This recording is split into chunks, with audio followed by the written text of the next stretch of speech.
Jake Harper stood in front of the glass wall and stared at the creature inside. The medical bay of Coalition Station Meridian was busy with doctors and nurses from different planets, but none of them looked at the cell where the Draknor warrior lay trapped. The warrior was huge. His body stretched 9 feet long on the metal bed. Black scales covered his skin like armor.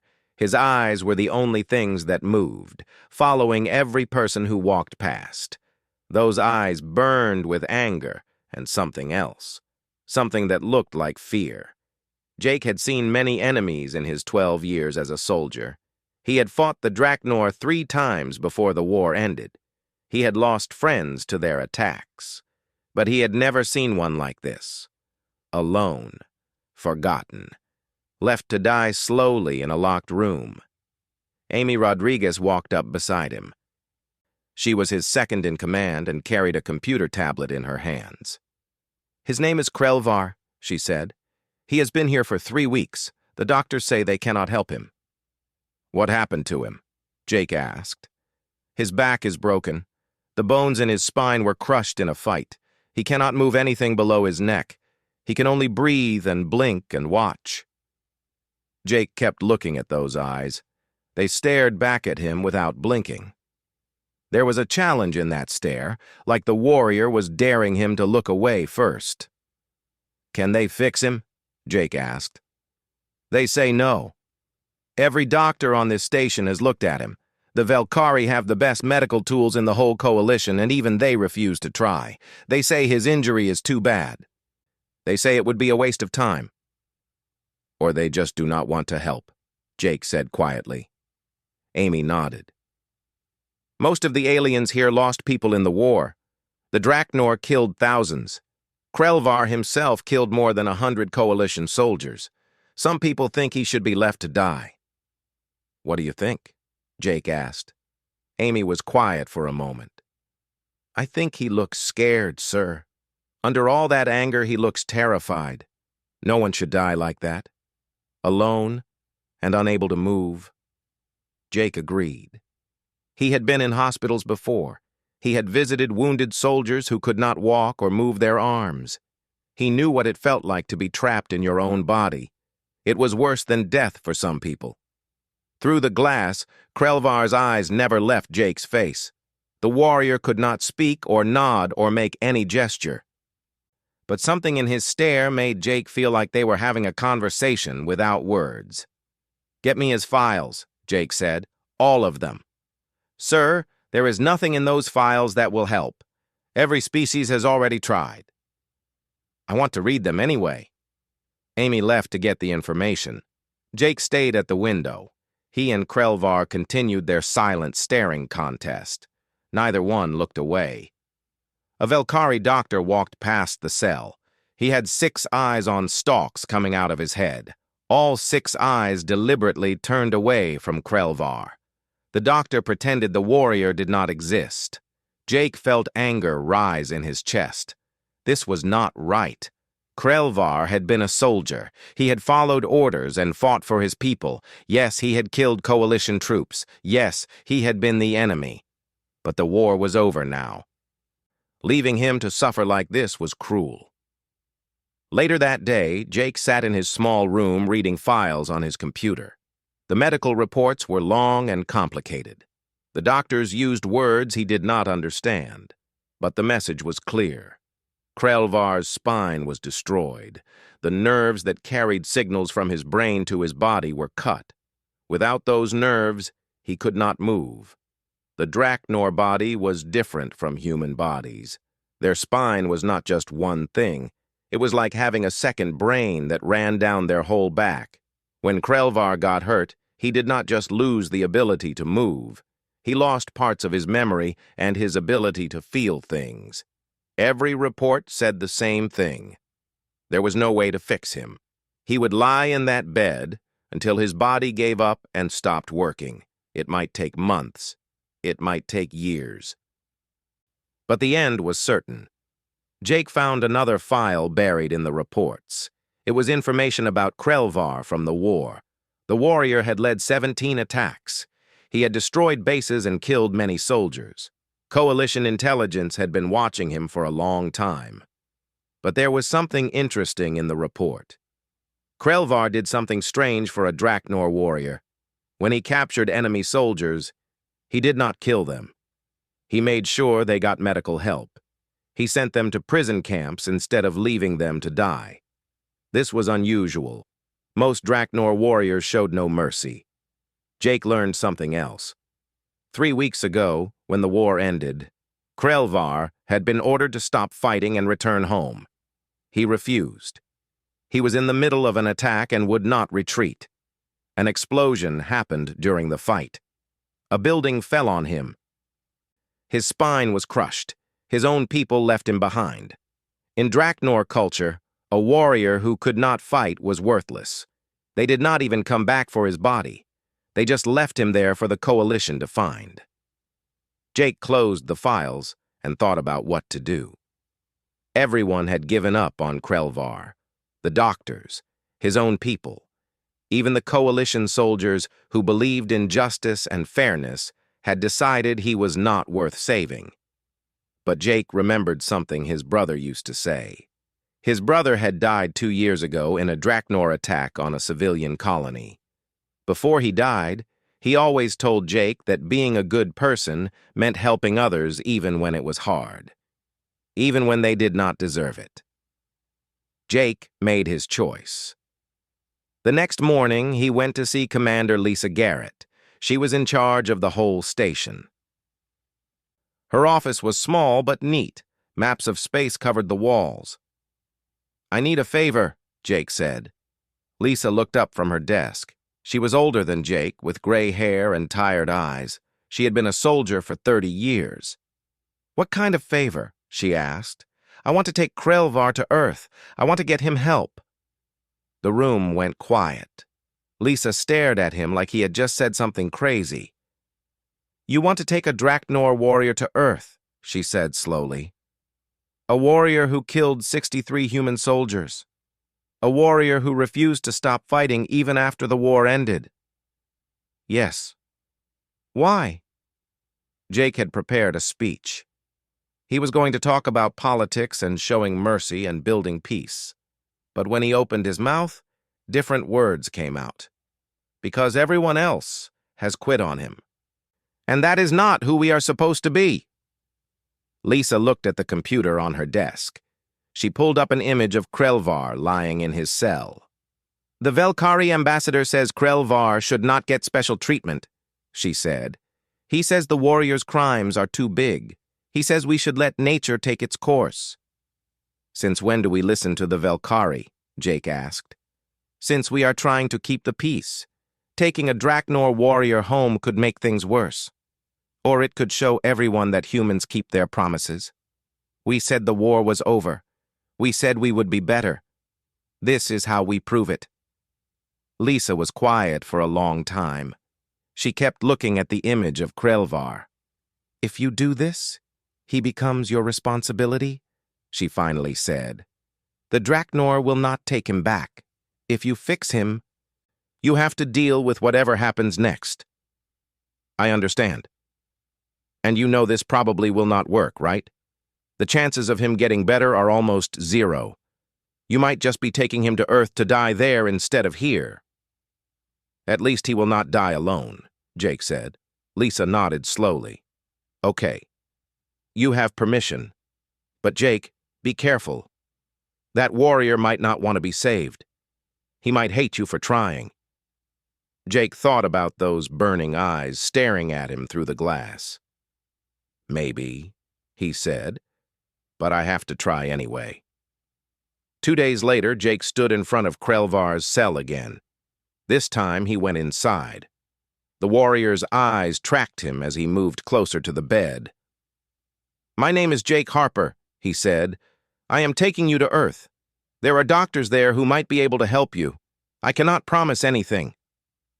But I am going to try." Krelvar could not answer, but something changed in his eyes. The anger was still there, the fear was still there, but now there was something new. Confusion, and maybe, just maybe, a tiny bit of hope. The ship was called the Horizon. It was not a military ship. It was a civilian transport that carried people and supplies between different planets. The captain was a tough woman named Patricia Cole. She did not look happy when Jake told her about the extra passenger. "You are putting a Draknor warrior on my ship," she said. Her arms were crossed and her face was angry. "A warrior who killed our people." "He is in a medical pod," Jake explained. "He cannot move. He cannot hurt anyone. The pod is locked and has monitors watching him all the time." Patricia shook her head. "My crew is not happy about this. Half of them lost friends in the war. Some of them lost family. You better hope that pod stays shut, because I cannot promise what might happen if someone gets angry." Jake understood her worry. The ship had many different people on it. Not all of them believed the war should be over. Some still hated the Draknor. Having Krelvar on the ship was dangerous. The medical pod was put in a locked room in the cargo area. Jake's small bedroom was right next to it. The trip to Earth would take 18 days. Jake had promised to watch Krelvar the whole time. Now he stood alone in the cargo room, looking down at the pod. The top part was clear like glass. He could see Krelvar's face inside. Those black scales reflected the bright lights. The warrior's eyes were open, staring up at nothing. "Can you hear me?" Jake asked. The eyes moved. They locked onto Jake's face. Yes, Krelvar could hear him. The warrior just could not talk back. The doctors had put special controls in his brain to keep him safe during the trip. He could not speak or make sounds. "I am Jake Harper," he said again. "I know I told you this before, but I want to make sure you understand. I am taking you to Earth. We have doctors there who work with injuries like yours. I do not know if they can fix you, but I am going to let them try." Krelvar's eyes stayed on his face. Jake could not read the expression there. Was the warrior angry, grateful, scared? It was impossible to tell. "I read your file," Jake continued. "I know what you did in the war. I know you killed a lot of coalition soldiers, but I also know you took prisoners instead of killing them when you could. You gave wounded enemies medical help. That tells me something about who you are." The eyes narrowed just a little bit. "I lost my brother 2 years ago," Jake said quietly. "He died in a Draknor raid on a mining colony. 64 people died that day. He was not a soldier. He was just an engineer trying to do his job." Jake pulled up a chair and sat down next to the pod. "I am not telling you this to make you feel bad. I am telling you because I want you to know something. I have good reasons to hate you. A lot of people think I should let you die. But I do not think my brother would want me to become that kind of person. The kind who gives up on someone because it is easier." He looked at Krelvar's face. Those eyes were still watching him. "Get some rest," Jake said. "We have a long way to go." The days passed slowly. Jake spent his mornings reading medical files and talking to doctors on Earth. His afternoons were spent in the cargo room, sitting next to the pod and talking to Krelvar. It felt strange at first. The warrior could not answer. He could barely move except for his eyes. But Jake had visited enough wounded soldiers to know how terrible it was to be conscious but unable to communicate. If talking helped pass the time, if it reminded Krelvar that someone cared, then it was worth doing. Jake talked about everything. He described Earth's oceans. Krelvar came from a desert planet that had no big bodies of water. Jake explained human food and music and art. He talked about history and science. When he ran out of topics, he read books out loud. On the 5th day, something changed. Jake was in the middle of talking about an old game called football when he noticed Krelvar's eyes had closed. At first, he thought something was wrong. He checked the medical monitors quickly, but everything looked normal. The warrior's heart was beating steadily. His breathing was calm. Krelvar was sleeping, really sleeping. Not just unconscious, but peacefully asleep like someone who felt safe. Jake smiled a little. "Sleep well," he said softly, and left the room. That night, alarms started screaming through the ship. Jake jumped out of his bed and ran into the hallway. The crew was rushing to their stations. Patricia's voice came over the speakers. "Everyone stay calm. We have an unknown ship coming toward us. It might be pirates." Jake's heart started pounding. Pirates in this area of space were not organized, but they were dangerous. They attacked transport ships to steal cargo and passengers. If they got on board and found Krelvar, the warrior would be in serious danger. A paralyzed Draknor would be valuable to the wrong people. He ran to the cargo room. Krelvar's eyes were already open and alert. The warrior knew something bad was happening. "We might have visitors," Jake said, checking the locks on the pod. "If they get on the ship, you need to stay quiet. The pod should hide you from their scanners. But if they find you—" He did not finish the sentence. They both knew what would happen. The ship shook as something hit the outside. Patricia's voice came through again, and she sounded worried now. "They are attaching to our hull. Get ready for boarding." Jake pulled out his gun and stood between the door and Krelvar's pod. He heard shouting from the upper levels. He heard the sound of weapons firing. The cargo room door opened. 2 people in dirty armor came in. They had guns that glowed with energy. They were not Draknor. They were not human either, but they were definitely trouble. "Stop right there," Jake said, pointing his weapon at them. The first one was a Velkari. His shell was covered in scars, and his eyes looked mean. He laughed when he saw Jake. "One soldier? That is the best this ship has?" "It is enough," Jake said. The Velkari's eyes scanned the room. They landed on the medical pod. His expression changed to excitement. "What is in there?" He started walking toward the pod. "Do not move," Jake warned. The Velkari ignored him. He got close enough to see through the clear top. His eyes went wide. "A Draknor warrior!" he shouted. "Do you know how much money people will pay for one of these?" He raised his weapon toward the pod. Jake did not think. He just fired. The energy bolt hit the Velkari in the chest, and he fell. The second pirate turned toward Jake, but Jake was already moving. He ducked behind cargo boxes and fired again. The fight was short and violent. By the time the ship's security guards arrived, both pirates were on the floor, and Jake was kneeling next to Krelvar's pod, checking it for damage. The warrior's eyes met his. For the first time, Jake saw something different in that stare. The anger was still there. The challenge was still there. But there was also something that looked like understanding, maybe even gratitude. "You are safe," Jake said, breathing hard. "I told you I would protect you." Later, after the pirate ship had been driven away, Patricia found Jake still in the cargo room. "That was stupid," she said. "You could have died." "He is my responsibility," Jake replied. Patricia shook her head, but she looked at him with something like respect.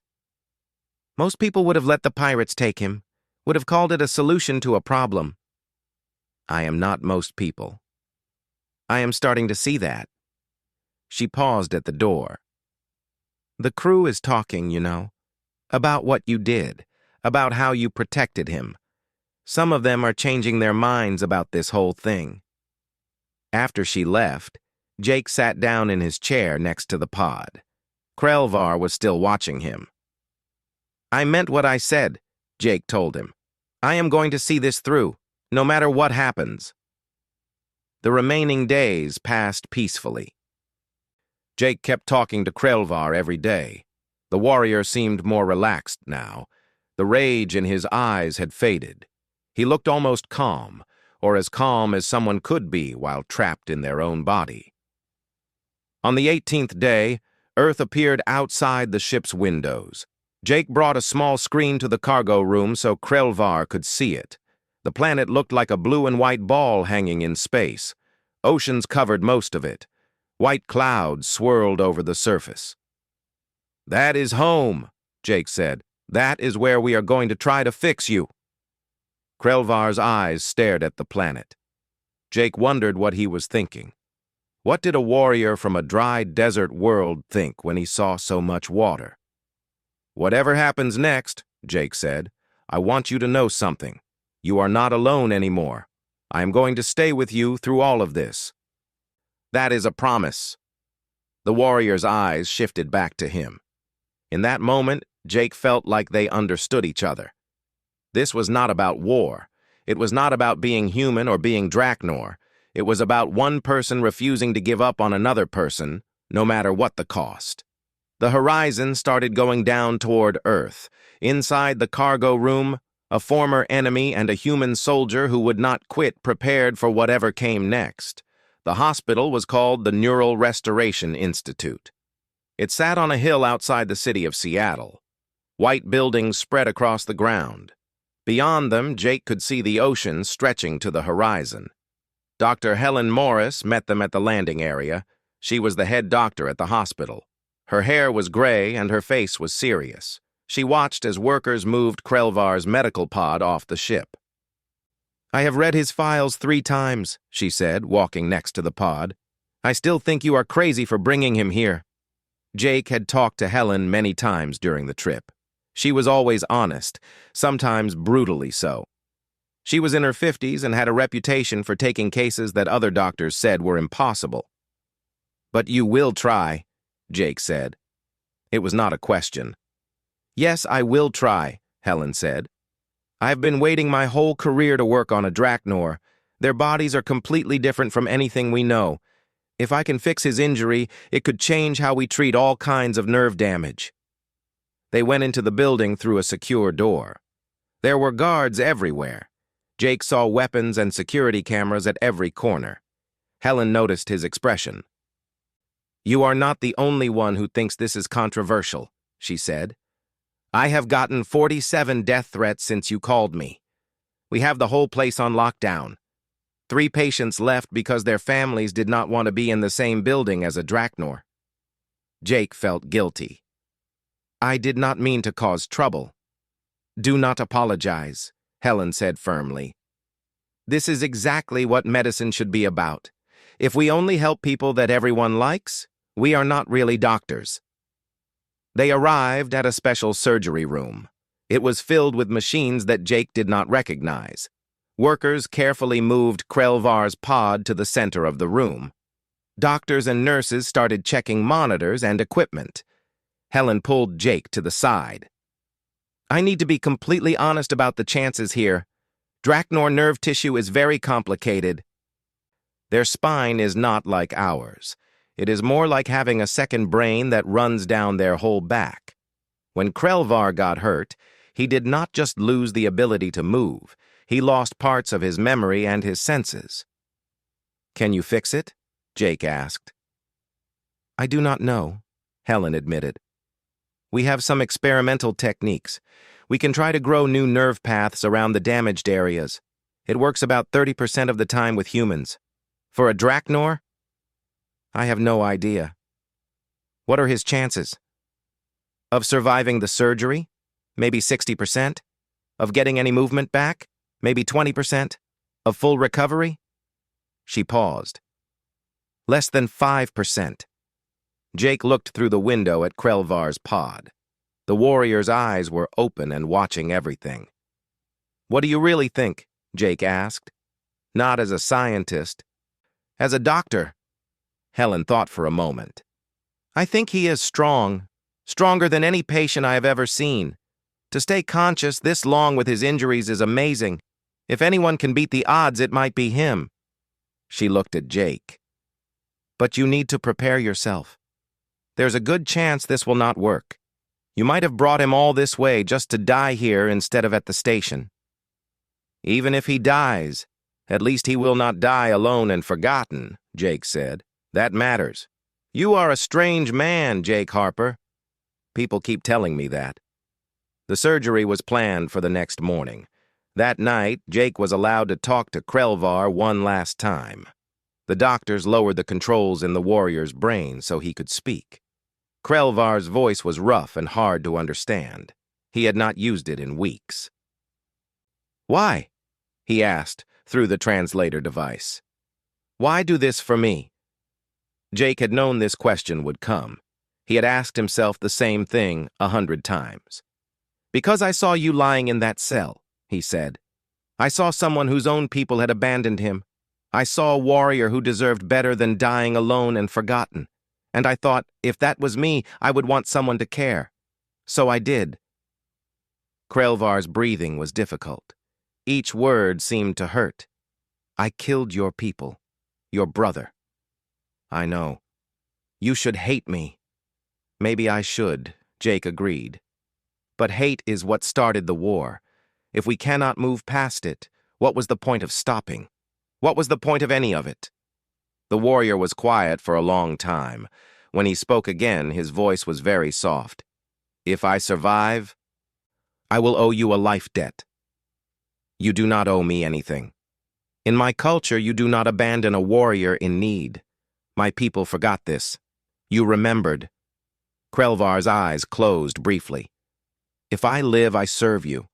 This is the way of my people." Jake wanted to argue. He wanted to say that service was not necessary. But he could see how important this was to Krelvar. It was part of his culture, his honor. "Then survive," Jake said, "and we will figure everything else out together." The controls were turned back on. Krelvar's eyes closed as the medicine made him sleep. Jake stayed in the observation room until the workers took the warrior away to prepare for surgery. Helen found him an hour later. He was still staring at the empty space where the pod had been. "You should rest," she said. "The surgery will take at least 12 hours. You will not help him by making yourself tired." "I do not think I could sleep anyway." Helen nodded. "Then come with me. I want to show you something." She took him to a small office that looked out at the ocean. On her desk was a holographic image showing Krelvar's nerves and spine. "This is what we are working with," she said, making the image bigger. "See these dark parts? That is dead tissue from the injury. And these broken lines? Those are nerve paths that were cut but might be saved." Jake looked at the image. The damage was huge. "It looks impossible." "It almost is," Helen said. "But look at this." She pointed to some smaller paths branching off like tiny rivers. "Draknor nervous systems have backups that we do not have. These extra paths were sleeping, but they are starting to wake up. Krelvar's body is trying to heal itself." "Is that good?" "It is amazing," Helen said. "I have never seen anything like it. His body is trying to find ways around the damage. Those talks you had with him during the trip, they might have helped. You kept his mind active. That might have made the difference." Jake felt hope and fear at the same time. "So he has a better chance?" "Maybe. Or maybe his body is fighting hard because it knows how badly hurt it is." Helen's face was kind.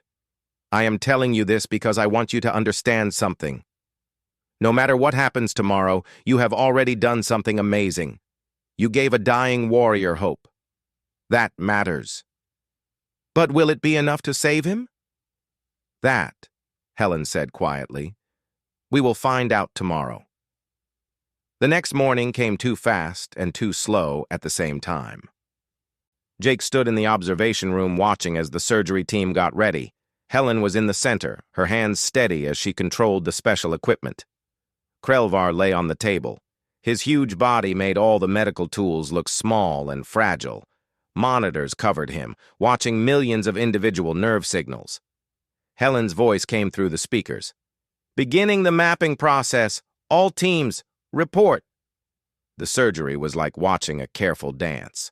Tiny robot tools entered Krelvar's body. Helen controlled them with her hands and special imaging technology. They started building bridges across the damaged parts of his spine using cloned tissue and artificial nerve paths. Hours passed. Jake watched every moment. His own body was tense with worry. He saw the monitors go up and down. He saw the team react to problems with calm skill. He heard Helen's voice, steady and confident, guiding her team. 8 hours into the surgery, something went wrong. Alarms started screaming.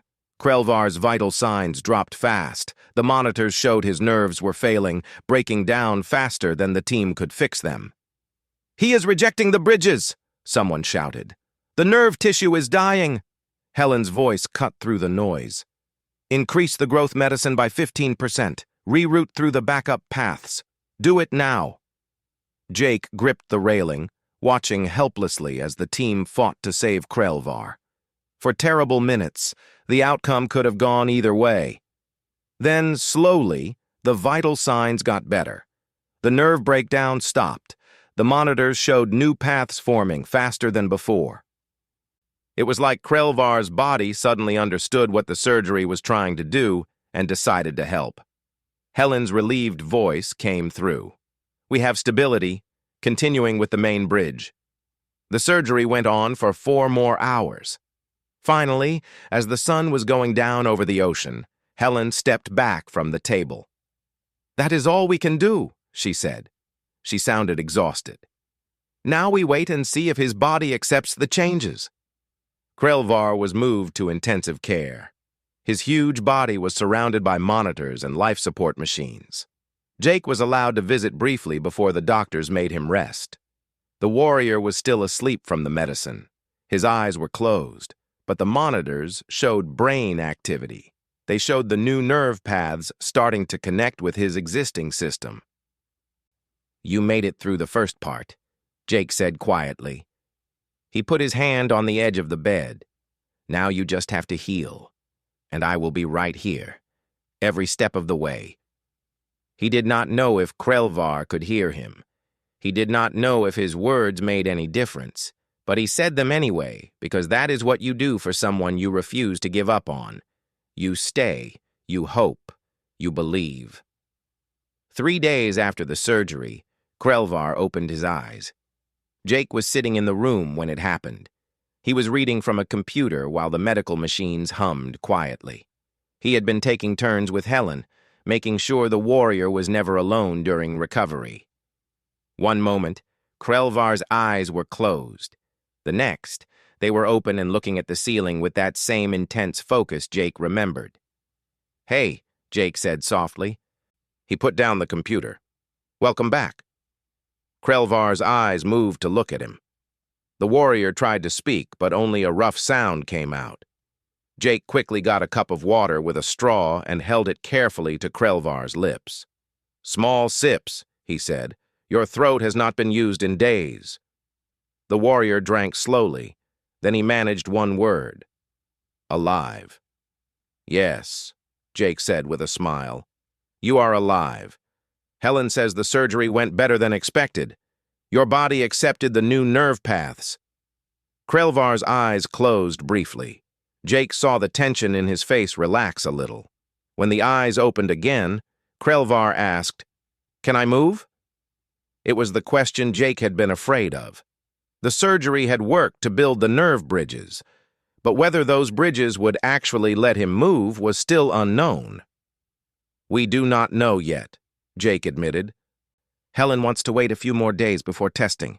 Your nervous system needs time to connect everything." Krelvar was quiet, thinking about this.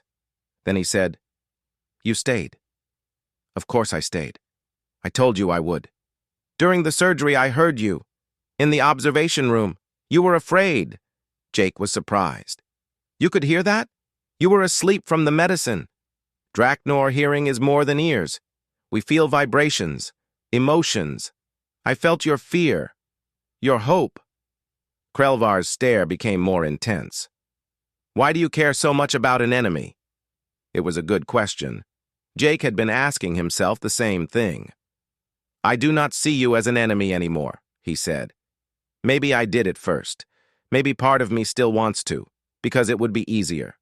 But somewhere between that station and here, you became something else. Someone who deserved a chance no matter what happened before." "Your brother," Krelvar started to say. Would want me to be better than what the war made me, Jake interrupted gently. He always believed the best in people, even when they did not deserve it. Maybe I am trying to honor that. Krelvar was quiet for a long moment. Then he said something that shocked Jake. I remember the attack on your brother's colony. I was there. Jake's breath stopped. He had not expected this. He had not wanted to know. I led the strike team, Krelvar continued. His voice was heavy with what might have been regret. We believed what we were told, that it was a military base. When we realized it was not, he paused, struggling with the translator and his feelings. I gave the order to retreat, but the damage was already done. You tried to stop it, Jake said quietly. Too late. Always too late. Krelvar's eyes met his. I carry 64 deaths. I carried them before the injury. I will carry them after. If I walk again, I walk with ghosts. Jake felt something change in his chest. A pain he had been carrying for 2 years started to ease, just a little. Knowing that Krelvar had not been cruel on purpose, that he had tried to stop the killing, did not bring his brother back. But it meant something. We all carry ghosts from the war, Jake said. The question is what we do with them. Do we let them make us into monsters? Or do we try to be better? I do not know how to be anything but a warrior. Then learn, Jake said. You have time now, and you have someone willing to teach you. If you let him. Over the next days, Krelvar's recovery got better in surprising ways. The nerve bridges started working, sending signals from his brain to his body. It started small. A finger twitched. Toes flexed. Then, on the 7th day after waking, he lifted his hand. The whole medical team celebrated, but Jake saw frustration in Krelvar's eyes. For a warrior who used to move with deadly speed, being excited about lifting a hand felt like an insult. Progress is progress, Jake reminded him during therapy. You were completely paralyzed 2 weeks ago. Now you are moving. That is a victory. It is pathetic, Krelvar said roughly. His voice was stronger now as his nerves healed. A baby has more control than I do. A baby has not had their spine destroyed and rebuilt, Helen said, checking the monitors. You are doing amazingly well, Krelvar. Your body is accepting the nerve bridges better than any computer model predicted. How long until I can walk? Helen and Jake looked at each other. They had been avoiding this question, worried about giving false hope. If everything continues like this, Helen said carefully, you might stand with support in a month. Walking on your own? 3 to 6 months, maybe longer? Getting back all your fighting abilities? She paused. That may never happen. The nerve bridges can give you basic movement, but the fine control and quick reflexes you had as a warrior, I cannot promise those will return. Jake watched Krelvar take in this information. He saw the warrior's face harden into acceptance. Then I will learn to be something other than a perfect warrior, Krelvar said finally. If the human can accept a damaged enemy, I can accept a damaged self. It was a turning point. From that moment, Krelvar worked at recovery with the same intensity he had brought to battle. He did painful therapy without complaining. He pushed himself harder than the doctors wanted, and slowly, bit by bit, he started getting his body back. Jake was there for all of it. He helped with exercises. He encouraged during setbacks. He celebrated each small victory. They became friends, the warrior and the soldier, connected by something neither could name, but both understood. On the 16th day, Helen pulled Jake aside with unusual excitement. I need to show you something, she said. She took him to her office and pulled up a nerve scan with several areas marked in yellow. See these paths? They are not the ones we created during surgery. These are completely new. What does that mean? It means his nervous system is continuing to heal itself using the bridges we built as a starting point. Those backup paths I mentioned? They are fully active now, creating extra connections we did not even know were possible. She looked at Jake with wonder. "I think he might actually recover completely. Not in months, maybe not even in a year. But eventually, he could get back everything he lost." Jake felt hope so strong it almost hurt. "Does he know?" "Not yet. I wanted to tell you first, because this is going to change things. A fully recovered Krelvar will not be harmless anymore. He will be dangerous again, capable again, and that is going to scare people." She was right. The only reason officials had allowed Krelvar to stay on Earth was because he could not fight. A recovered Draknor warrior was different. "What are you going to do?" Helen asked. Jake thought about the warrior in the recovery room. He thought about their conversations and the understanding between them. "I am going to keep my promise," he said. "I told him I would see this through.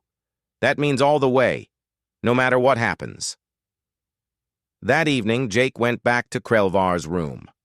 The warrior was sitting up in bed, a big achievement given his huge size.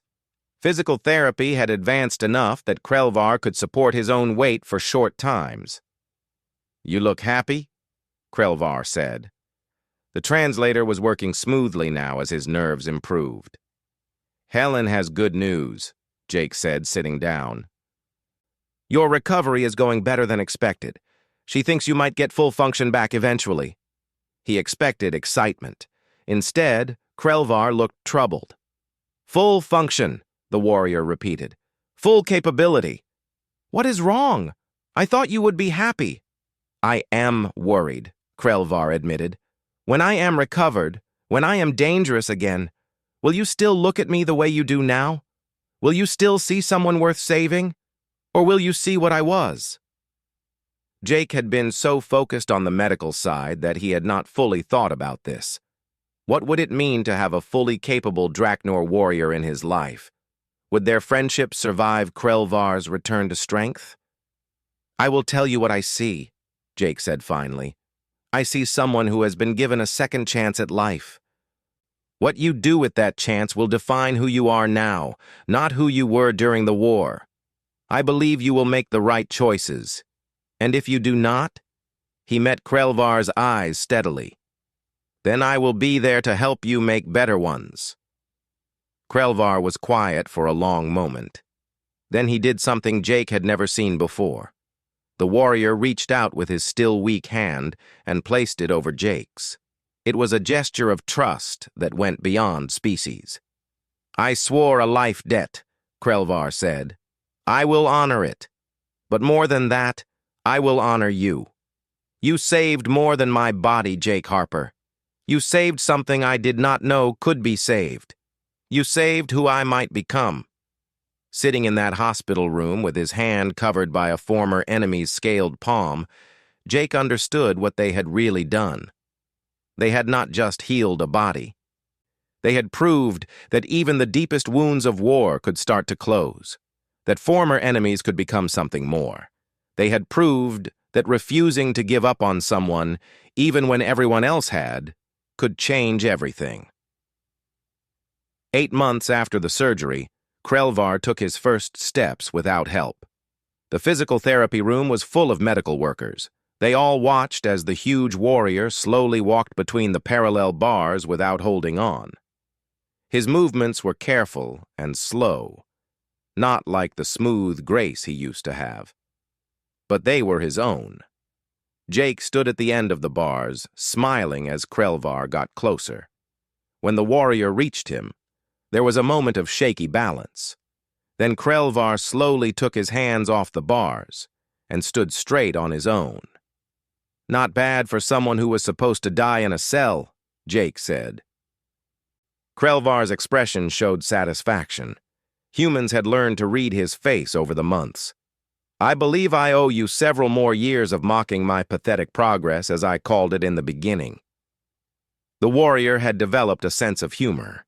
It was dry and dark, but it was there. That more than anything showed how far he had come. Helen walked over with her computer, checking the results. "Your motor control is at 87% of normal. Reflex speed at 73%. Balance and coordination still improving every week. She looked up at them. Honestly, I am running out of ways to say this is medically impossible. You have beaten every prediction I made. When will I be combat capable? Krelvar asked.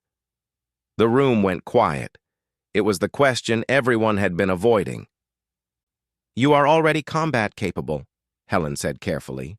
Maybe not at your pre-injury level, but certainly dangerous enough. Which brings us to a problem we need to talk about. She led Jake and Krelvar to a conference room. Inside, several military officers and government people were waiting. Jake recognized Admiral Frank Butler, his boss, and felt nervous. Commander Harper, Krelvar. The Admiral nodded to each of them. Thank you for coming. I will be direct. Krelvar's recovery has exceeded all expectations, which is wonderful medically, but it creates a political and security problem we need to solve. He is not a prisoner, Jake said immediately. No, he is not, the Admiral agreed. But he is also not a citizen, not an ally, and technically still part of the Draknor military, even though they disowned him. We need to establish what his status is and what happens next. Krelvar spoke up. His voice was steady. I understand your concern, Admiral. I am a warrior of an enemy species, getting stronger on your world. You do not trust me, and you should not. I would not trust me either. Then help us understand, said a government woman named Victoria Hunt. What are your plans once you are fully recovered? Krelvar looked at Jake, then back to the officials. I have sworn a life debt to Jake Harper. In my culture, this means my life belongs to him until the debt is paid. I will go where he goes. I will fight what he fights. I will serve his interests as my own. That is not how things work here, Victoria said. We do not have life debts or servants.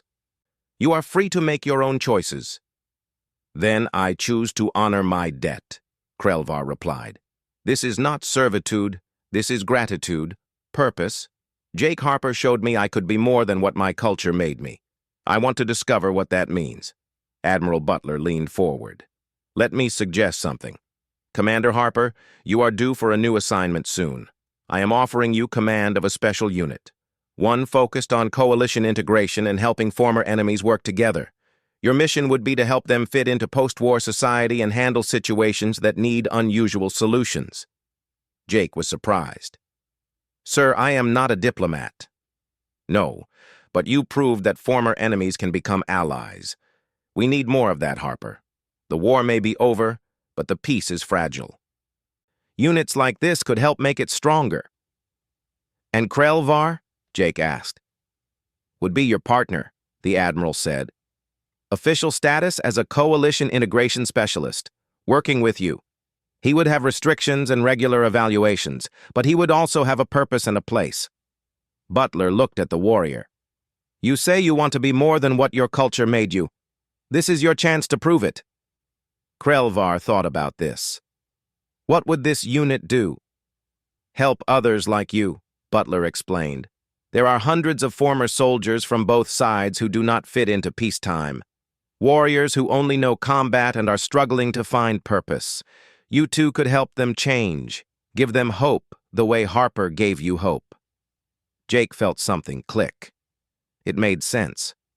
They had proved that healing was possible, that former enemies could work together. Why not expand that mission? I want full control, Jake said. No interference from command unless absolutely necessary. And Krelvar is not under me. He is my partner. Equal say in decisions. Butler smiled slightly. Agreed.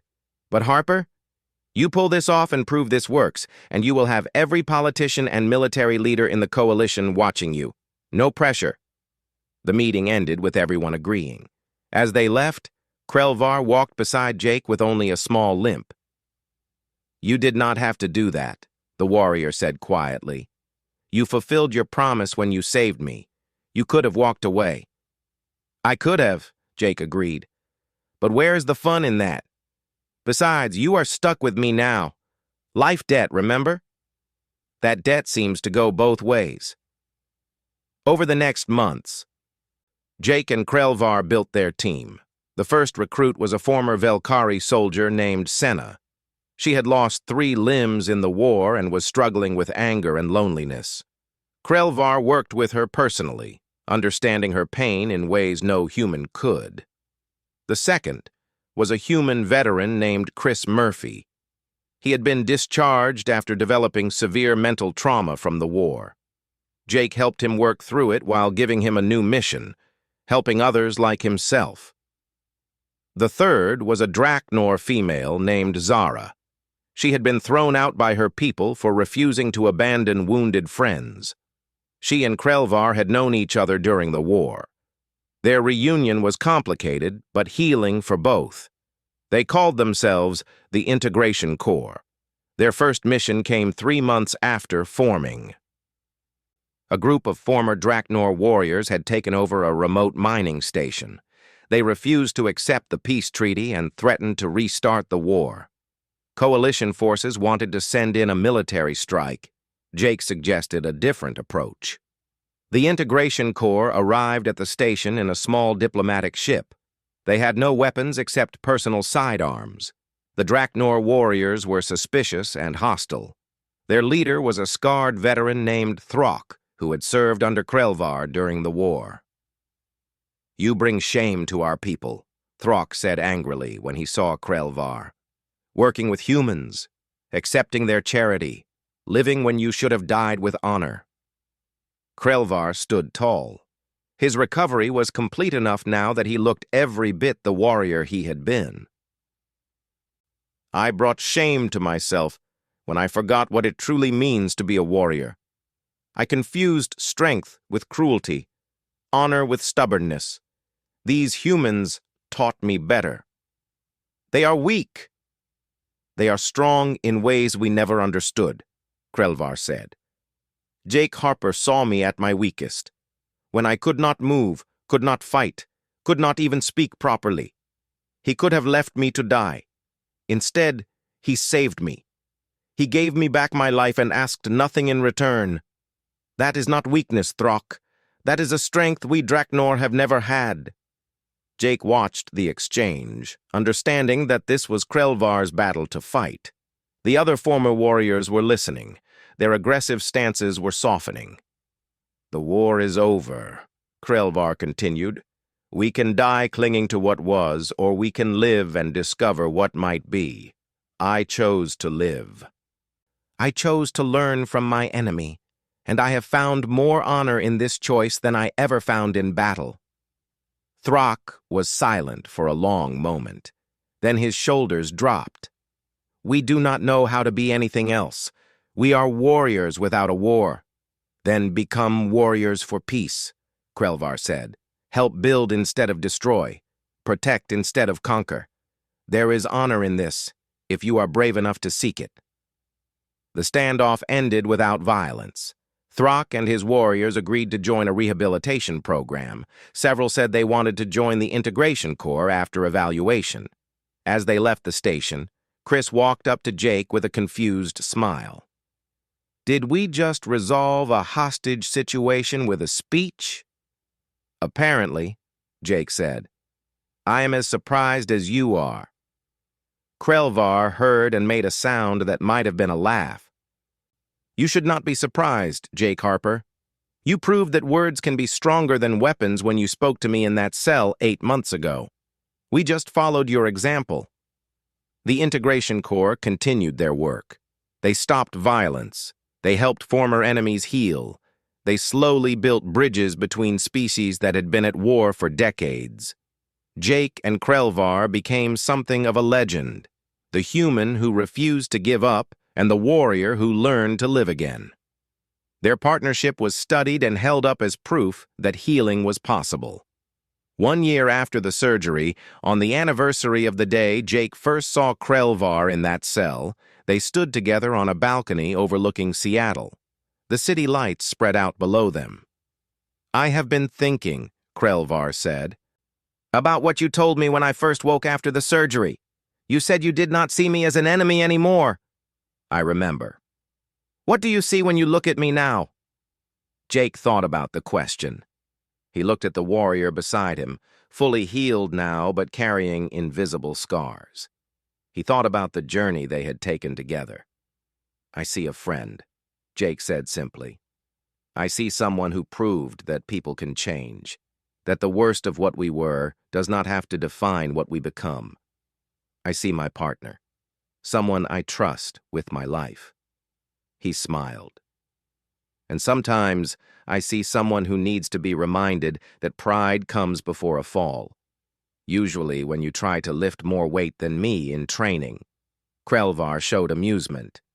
"I will accept, friend. The rest is obvious lies, as I am clearly stronger than you. Keep telling yourself that." They stood in comfortable silence, watching the city. Finally, Krelvar spoke again, his voice unusually soft. "You saved my life, Jake Harper. But more than that, you saved me from becoming a ghost, a warrior who died forgotten and unmourned.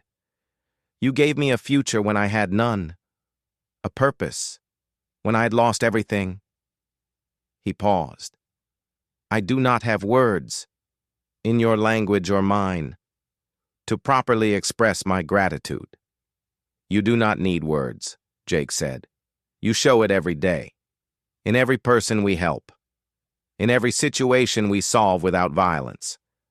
You show it by being living proof that change is possible.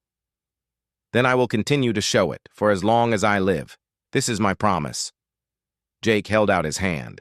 Krelvar took it in the human gesture they both appreciated. Two former enemies, now connected by something stronger than war or peace. Connected by the simple truth that refusing to give up on someone, even when everyone else had, could change not just one life, but many others. The integration core kept growing. More wounded warriors found their way to Jake and Krelvar's unit.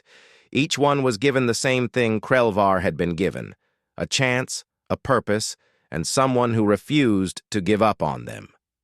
Years later, when asked about the moment that changed his life, Krelvar would always remember the same thing: a medical cell, a human standing at the window, and eyes that looked at him not with hatred or pity, but with determination. With the belief that every life, even an enemy's life, was worth saving. That human had been Jake Harper. That warrior had been Krelvar. And together, they proved that the strongest weapon against war was not firepower or strategy. It was compassion. It was refusing to abandon hope. It was one person looking at another and saying, "I will not give up on you." And sometimes, that was enough to change everything.